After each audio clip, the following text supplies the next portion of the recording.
Hello, fellas and ladies. It's time to review Civil War, the newest Alex Garland film about a devastating civil war across America, and it follows a group of journalists and war photographers as we experience this life with them. This film premiered at South by Southwest to mainly positive, albeit some divisive responses. Again, the general reactions have leaned very heavily towards the positive side of things. However, the initial reactions seem to have some deep-rooted hatred involved, and much more people than I expected calling this film a masterpiece. And I think we all saw the trailer for this movie and let out a collective eye roll. Men, Garland's last movie, was pretty damn polarizing, mainly for how aggressively on the nose it was. And the trailer for Civil War looked like it was going to be violently political. But having now seen the movie and liking it quite a lot, I gotta be honest, I'm a little confused as to why it has this seemingly divisive nature. I truly don't understand how somebody can watch this movie and call it a complete disaster. Because even if you're not in love with the story, the movie is immaculately grafted. Garland was given a lot more resources this time around to make a true war epic, and he spared no detail. The film's cinematography looks strikingly modern, yet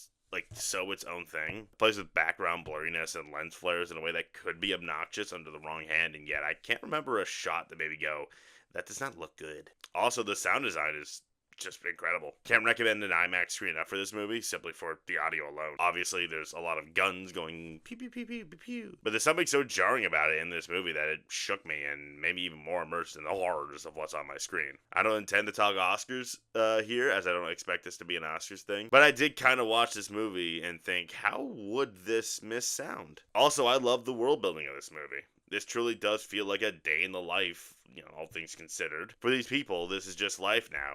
This has become the new normal, and we're experiencing their normal. One of my favorite scenes in the movie sees this group of journalists go to an area of the country where things are our version of normal, and it's strikingly abnormal to them. The movie barely ever spoon feeds us the information, and whatever they do, it's when it might be necessary. There are definitely some moments of information drops that Garland tries to subtly throw in there about events that happened in this universe that in reality are laughably unsubtle. And it's possible that we could have gotten a little more information about how this conflict began, as we don't really get that deep of an understanding of why what's happening is happening. But overall, I really like how Garland chose to approach this America he crafted, where we're experiencing what they've been experiencing for a long time. And the movie is remarkably intense. Certain sequences stick out to me as particularly bone-chilling and had me white-knuckling in my seats. Garland was very good at building tension in this movie. Like I said, for these characters, this is just their life, but we're learning about it for the first time, and with that, some dark areas that we're seeing these characters settle in their own way, and there's almost always an element of unknown involved. That scene with Jesse Plemons you saw in the trailer is quite possibly the scariest scene I've seen in a movie so far this year. The movie focuses on the central four characters, but the primary focus is on Kirsten Dunst and Cailee Spaeny. Kirsten Dunst is pretty fantastic. What surprised me about this movie was the emotional core at the center, what could have been an entirely cynical film, and while there is cynicism at play, I think Dunst's character has a pretty emotionally satisfying arc. Dunst plays a character with so much internal baggage, a quick glimpse at her could tell you anything and nothing at the same time. And people who follow me on Twitter probably want to know what I thought about Cailee Spaeny, and she is pretty fantastic as well. She seems to have an arc that sees her character regress throughout the film, and not a moment of this character feels fake, and that's all Cailee. Y'all fucked up by paying Priscilla dirt. This is that, hey, she's come back with a vengeance. Fuck all y'all. My personal standout of the cast is Stephen McKinley Henderson, the wise, experienced voice of reason of the pack, who's just so quietly magnetic in this film. Wagner Moura also deserves a shout out for his emotionally stirring performance as well. That all said, while I certainly don't understand the claims that this movie is a disaster,